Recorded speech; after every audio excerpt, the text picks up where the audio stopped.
Estamos agora na presença do Padre Joaquim Ganhão, ele que é diretor do Museu Diocesano de Santarém. Muito obrigado desde já por ter aceitado o convite a participar no nosso programa. Padre, as peças que existem no museu, que tipo de peças é que um visitante pode encontrar? Bom, as peças que nós temos aqui no Museu Diocesano são peças do acervo da Sé e do antigo seminário de Santarém e das várias paróquias da Diocese. Nós começámos este trabalho há muitos anos já, pelo menos em 2006, com o inventário do património móvel das paróquias da Diocese, o que nos permitiu ter um conhecimento mais concreto do património e também das condições em que ele se encontrava. Muito dele, a maior parte, aliás, as peças que estão expostas no museu, eram tudo peças que estavam em alto estado de degradação, a maior parte, pelo menos. E foi possível recuperá-las e, portanto, isto é um museu de território, no fundo, que é a Diocese de Santarém, que inclui as 111 paróquias, quase todas têm aqui peças representadas e, portanto, foi possível resgatar o património e pô-lo à fruição numa realidade que é esta realidade dos museus da Igreja, que tem uma finalidade muito concreta. O património para nós não é para preservarmos objetos antigos, não é para fazer arqueologia, digamos assim, mas é para, com ele, continuarmos a anunciar o Evangelho. Portanto, este museu, como os museus da Igreja, tem esta finalidade de estarem ao serviço da pastoral, do anúncio do Evangelho, e através da beleza e da arte. Nesse sentido, nós aventurámos-nos neste projeto, que depois teve uma concretização mais clara a partir de 2012, com os projetos que fomos fazendo naquilo que se pretende seja um desígnio nacional e que nós acolhemos logo nessa altura, que é o projeto da Rota das Catedrais, que está a ser implementado hoje em várias catedrais do país. Depois concluímos este projeto em 2014 com a inauguração do museu e da requalificação de todo este espaço que vão ver, que é no fundo o antigo Colégio dos Jesuítas, que depois passou a Seminário Patriarcal e com a criação da Diocese em 1975 passou à Casa Episcopal e aos serviços diocesanos, e esta velha igreja de Nossa Senhora da Conceição do Colégio dos Jesuítas foi elevada à categoria de catedral pelo Papa Paulo VI no dia em que criou a Diocese de Santarém, a 16 de julho de 1975. Portanto, é um local com muita história e com o objetivo sempre de anunciar o Evangelho.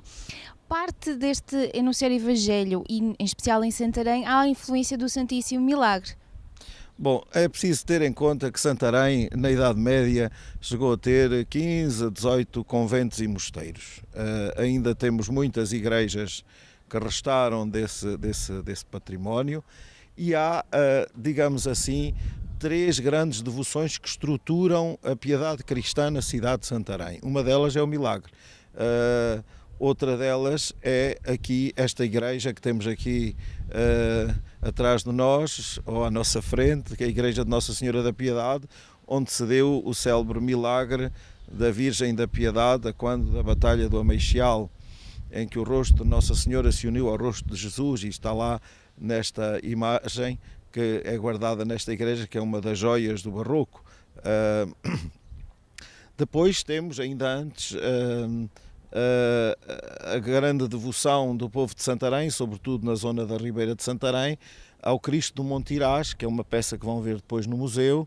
e que é uma das grandes, de facto, uma das grandes devoções da cidade. Ainda hoje, a Igreja de Santa Iria, infelizmente, é a única neste momento na cidade que se encontra a precisar de grandes obras para que não caia, e portanto nós guardamos aqui esta imagem no museu. E depois temos efetivamente o Milagre, que é talvez aquela devoção que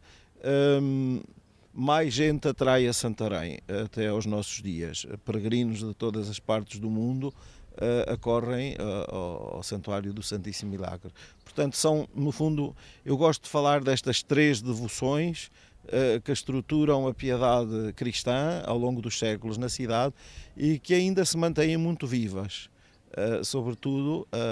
em termos de culto concreto, o Milagre e a Senhora da Piedade. Das peças que existem e das pessoas que existem, qual a peça para si que tem assim uma imponência maior? Sabe, quando nós lidamos com este tipo de património, é difícil nós elegermos uma peça, porque cada peça conta uma história e traz consigo o olhar e o coração de gerações e de gerações de cristãos em várias partes. E, portanto, desde uma anunciação que ali se encontra no museu, até ao Cristo do Montiraz, que é sem dúvida uma das peças mais emblemáticas e digamos assim, mais significativas do museu, mas depois temos o retábulo de Tancos, que é o retábulo da antiga Igreja da Misericórdia de Tancos, que nós tivemos a felicidade de recuperar e que ficará aqui no museu, porque de facto não há condições para o ter noutro sítio, mesmo localmente, porque é bom dizer que as peças que vão visitar no museu são peças que, tendo sido resgatadas e recuperadas por nós, continuam a ser propriedade das comunidades, embora muitas delas não tenham condições para regressar, pelo menos imediatamente, às comunidades. Algumas delas vão visitar as comunidades em dias significativos, mas o lugar delas é de facto aqui, e também é aqui que elas são colocadas à fruição da maior parte das pessoas. Peço então que convide as pessoas lá em casa a visitar aqui o museu e a catedral. Sim, vale a pena visitar Santarém. Eu não me arrisco só a pedir que venham ao museu, arrisco-me a dizer que tenham o bom gosto de vir aqui, porque serão certamente, para já, bem acolhidos, porque Santarém é uma cidade que a sua própria estrutura deste centro histórico como que abraça quem a visita. Depois, a cada 100 metros tem um motivo que desperta a atenção, um motivo de beleza, de história, desde esta porta. Curiosamente, a Igreja de Nossa Senhora da Piedade foi construída na Porta de Leiria, portanto estamos aqui dentro da muralha velha da cidade. Depois logo aqui a Catedral e o Museu e todo este complexo da Casa Episcopal atual, que era a antiga aposentadoria real do Colégio dos Jesuítas, que neste momento temos também, o museu oferece também uma visita não apenas ao museu e à catedral, mas também ao Corredor Nobre e à Torre Cineira, que é uma das antigas torres de homenagem, naquilo que nós vamos chamando as visitas com história enfim, abrindo um bocadinho a intimidade da casa àqueles que pretendem visitar. Depois, agregado a este projeto da Rota das Catedrais, do museu, temos também a possibilidade de usufruir de boa música sacra através da nossa Escola Cantorum, que em muitos dias canta nas celebrações da Catedral e também oferece algumas vezes ao longo do ano visitas com música ao museu, que são acompanhadas pelas crianças e jovens da Escola Cantorum da Catedral. E depois temos todo o património da cidade, desde a Igreja do Milagre, à Igreja de Marvila, que é uma das catedrais do azulejo em Portugal e que este ano vai comemorar uma data significativa e que esperamos evidenciá-la em breve e anunciar o programa destas comemorações. Até depois um belo passeio às Portas do Sol, onde podem também visitar a Igreja de Santa Maria de Alcáçova, uma das mais importantes colegiadas do país e que felizmente tivemos também a possibilidade de a recuperar e de a abrir de novo ao público. A par disto, nós somos a cidade do país com mais órgãos históricos portugueses no seu centro histórico e que estão também à fruição de quem nos visita. Esperemos este ano anunciar em breve o Festival Internacional de Órgão, que vamos promover aqui na cidade.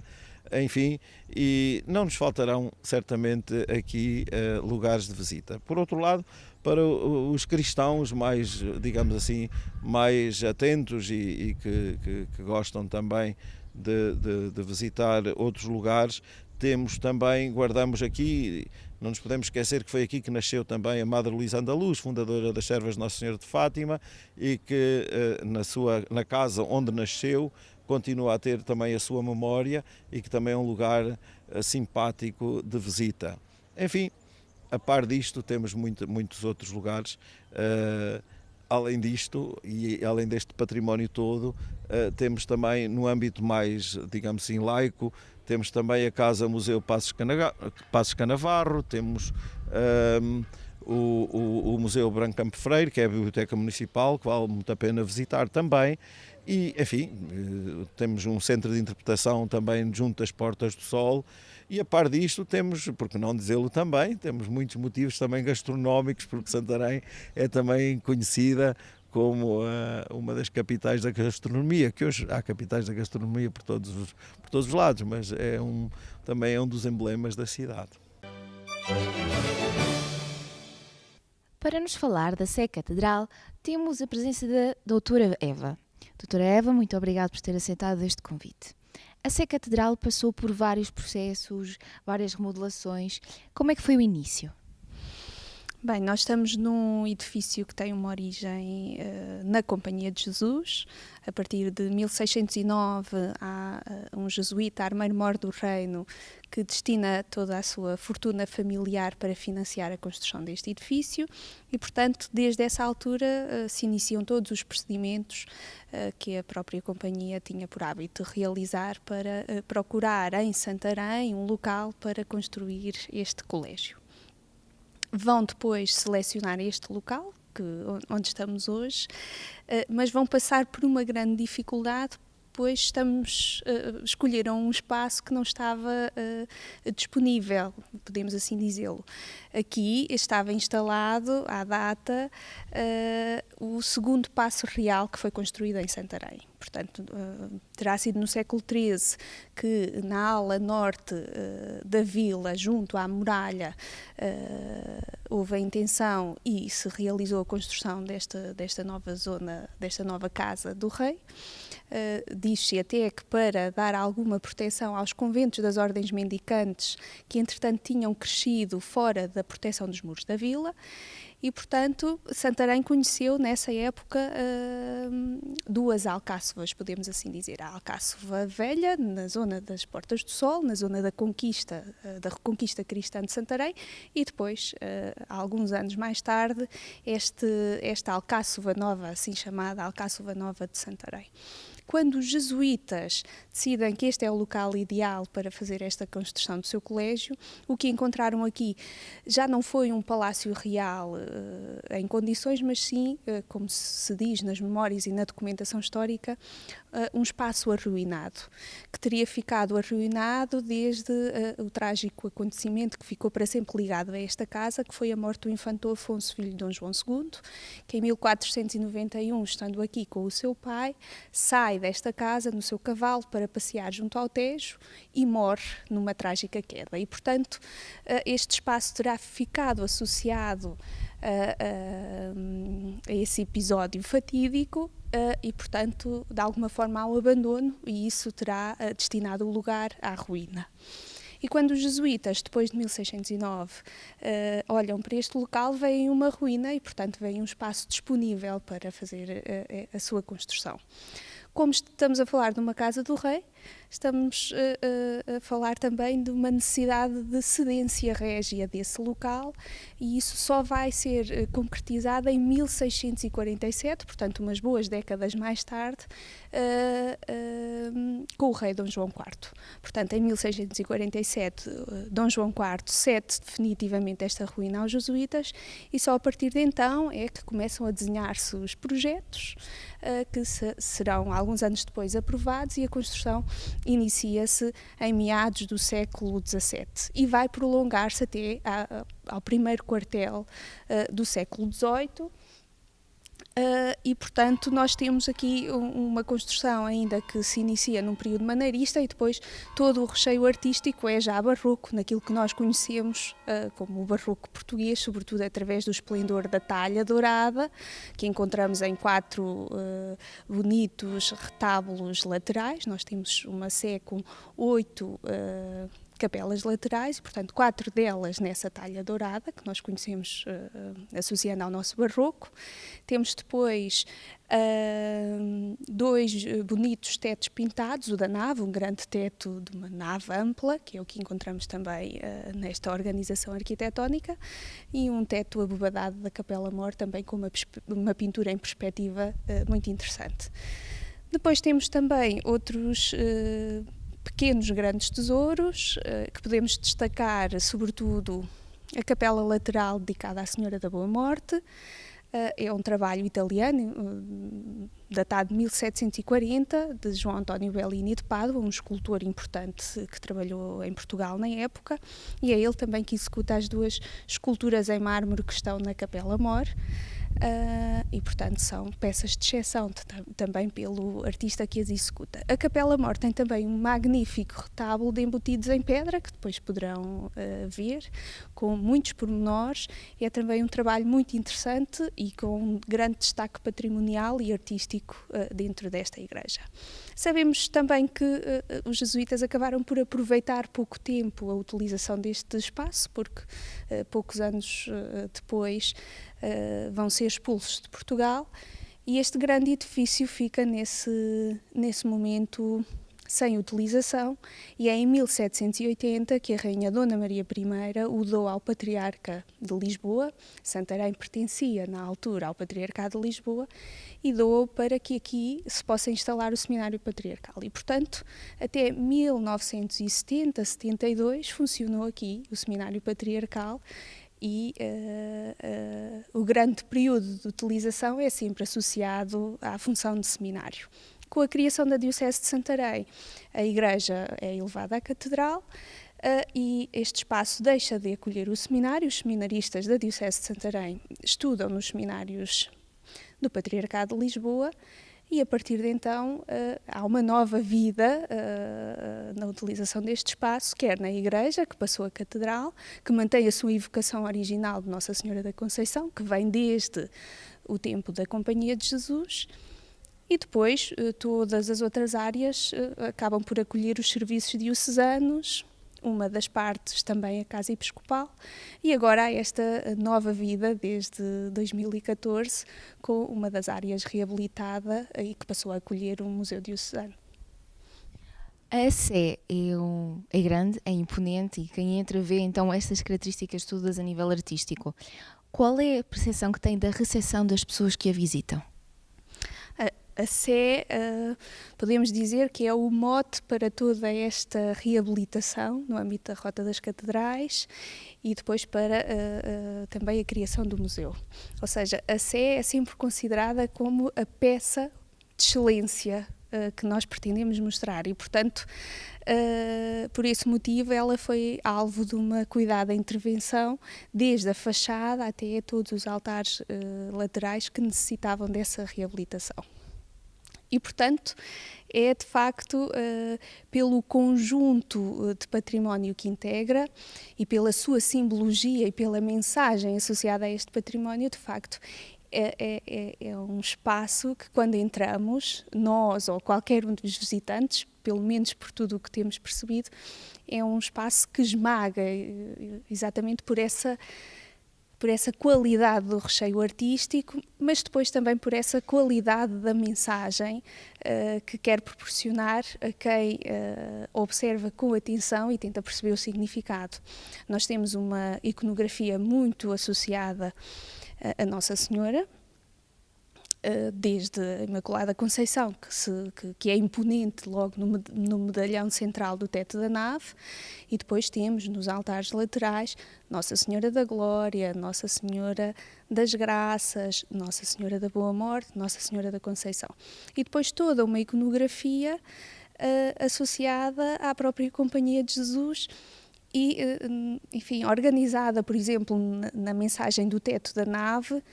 exatamente para nos mostrar aquilo que era a função da própria Companhia de Jesus. Nós podemos ver a cada canto do teto representados os 4 continentes, os 4 cantos do mundo, conhecidos até então,